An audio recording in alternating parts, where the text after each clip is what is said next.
Fresh basil is one of the most beautiful ingredients in the world to use. And if you are new to home cooking with basil, I have one recipe I want you to start with. It's an absolute basic. This is my recipe for delicious homemade pesto. Like and subscribe for more easy dinner recipes. In a small pan over medium-low heat, you're going to toast the pine nuts for 2 to 3 minutes. Don't add any oil or butter. Just stir them regularly until lightly browned and be careful not to burn them. Add pine nuts to a food processor with lemon juice, lemon zest, garlic salt, and black pepper. Pulse this mixture a few times to rough chop it together.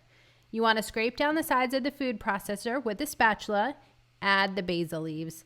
Pulse until everything is combined.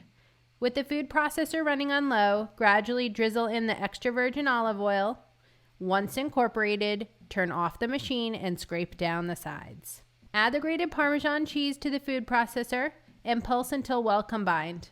If the pesto is too thick, you could add a little bit more olive oil. I don't usually find that to be the case. To serve with pasta, do not heat up the basil. Promise me on all accounts that you will absolutely never cook basil again. All right? Toss warm, freshly cooked to al dente pasta in a large bowl with the pesto.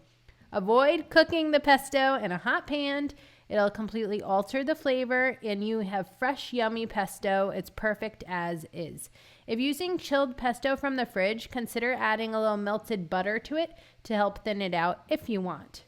You can also use fresh pesto in the Sit Bite Go recipe for minestrone soup. It adds so much flavor to add a tablespoon of this to a bowl of soup. Don't forget to sign up for the Sit Bite Go free recipe newsletter. Cheers!